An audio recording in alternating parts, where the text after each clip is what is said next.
दोस्तों वीडियो शुरू करने से पहले आपको एक ऐसे प्लेटफॉर्म के बारे में बताऊंगा जिससे आप 5 मिनट में अपना डीमैट अकाउंट ओपन कर सकते हैं। भारत के टॉप ब्रोकर्स में से एक 5 पैसा, जिन्होंने paperless hassle free demat account process की वजह से केवल 4 साल में 12 लाख प्लस कस्टमर अपने साथ जोड़े। 5 पैसा की मदद से आप equity, F&O, commodities, currency, gold, direct mutual fund में निवेश करके अपना भविष्य सेव कर सकते हो। प्ले स्टोर या डिस्क्रिप्शन में दिए गए लिंक पर क्लिक करके आप 5 मिनट्स में अपना फ्री में डीमैट अकाउंट ओपन कर सकते हो। 5 पैसा मोबाइल ऐप डाउनलोड करें, mobile number, email ID verify करें, PAN card, date of birth, bank details verify करें और पर्सनल इन्फॉर्मेशन जैसे कि एड्रेस, ऑक्यूपेशन और एनुअल इनकम फिल करें और अकाउंट ओपनिंग फॉर्म पर ई सिग्नेचर करें। स्टॉक स्पेसिफिक टिप्स के साथ आप स्टॉक मार्केट पर फ्री में खुद का मार्केट रिसर्च कर सकते हो। आपके लिए एक्सक्लूसिव ऑफर है। कोड ऑफर 250 यूज करने पर आपको 250 रुपए मिलेंगे, जिससे आप अपने निवेश की जर्नी शुरू कर सकते हो। तो आज ही अपना इन्वेस्टमेंट स्टार्ट करके अपना भविष्य सिक्योर करो। डिस्क्रिप्शन में लिंक और प्रोमो का डिटेल दे दिया है।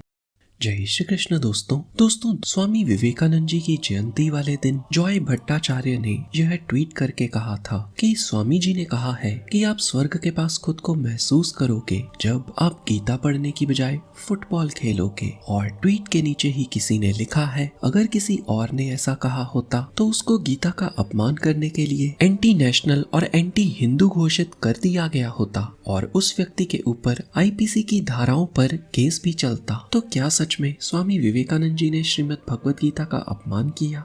ये तो एक उदाहरण है। इंटरनेट पर आपको ऐसे अनेकों पोस्ट मिलेंगे जहां पर स्वामी विवेकानंद जी के इस कथन का इस्तेमाल करके या तो यह कह दिया जाएगा, देखो स्वामी जी ने खुद कहा है कि गीता पढ़ने से अच्छा है फुटबॉल खेलो, इसलिए गीता तो पढ़नी ही नहीं चाहिए, या फिर यह कह दिया जाता है कि स्वामी जी ही गलत है। दोनों केसेस में या तो हमारे धार्मिक ग्रंथ गीता को नीचे दिखाने का प्रयास किया जाता है या तो हमारे धार्मिक गुरु स्वामी विवेकानंद जी को नीचा दिखाने की कोशिश होती है। बात दोनों ही सही नहीं है। स्वामी जी ने ये बात कही जरूर है, लेकिन इसका यह अर्थ नहीं जो अक्सर लोग निकाल कर इस बात को बिना वजह ही टूल दे दिया करते हैं। स्वामी विवेकानंद जी ने ऐसा क्यों कहा, किससे कहा और क्या कहा, इस सब के पीछे एक बहुत ही दिलचस्प किस्सा है जिसको आज हम इस वीडियो से जानेंगे। परंतु इससे पहले ये बताना चाहूंगा, इसमें कोई संदेह नहीं कि स्वामी विवेकानंद जी ने हिंदू धर्म का प्रचार भारत से बाहर के देशों में किया। स्वामी जी के भाषणों के कारण विश्व भर में भारत देश की छवि आध्यात्मिक गुरु के रूप में उभर के सामने आई और भारतीय अध्यात्म का सबसे महत्वपूर्ण ग्रंथ है श्रीमद् भगवत गीता। स्वामी विवेकानंद जी खुद अपने भाषणों में बहुत जगह श्री कृष्ण की बात करते थे।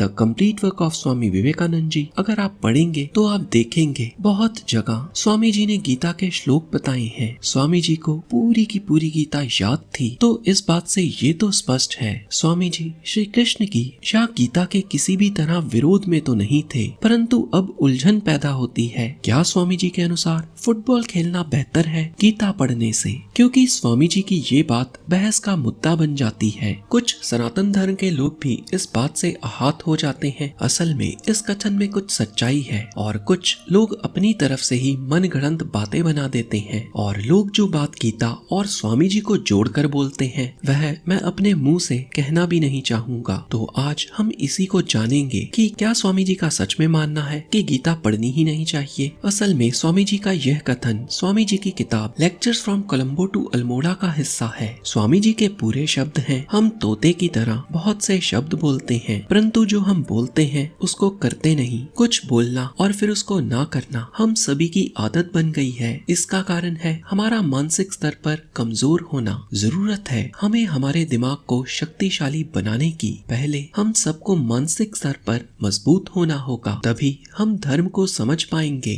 मजबूत बनो, यही मेरी सलाह है सभी युवा लोगों को। आप सब स्वर्ग के पास खुद को पाओगे जब आप गीता पढ़ने से पहले फुटबॉल खेलोगे। मैंने कुछ महसूस किया है। आप गीता को कुछ बेहतर समझ सकते हो जब आपकी बाहों में जान होगी, जब आपके शरीर के अंदर मजबूत खून होगा तभी आप श्री कृष्ण की बात अच्छे से समझ सकते हो। आप उपनिषद को भी तभी अच्छे से समझ सकते हो जब आप खुद के पैरों पे खड़े हो सकते हो। अब यहाँ पर ये बात स्पष्ट है कि स्वामी जी ने ये कहा ही नहीं कि आप गीता को पढ़ो ही ना, बल्कि स्वामी जी तो कह रहे हैं कि तुम गीता को पढ़ने से पहले मानसिक स्तर पर मजबूत बनो। अब आपके मन में प्रश्न आएगा कि गीता पढ़ने से भी तो एक व्यक्ति मानसिक स्तर पर मजबूत होता है, तो स्वामी जी सीधा ही गीता पढ़ने को क्यों नहीं बोल रहे? तो इस प्रश्न का उत्तर आपको समझ आएगा जब आप ये जानोगे स्वामी जी ने यह किससे कहा। असल में स्वामी जी ने यह कहा था जब उनके पास एक नवयुवक आया जो कि शारीरिक तौर पर बहुत ही कमजोर लग रहा था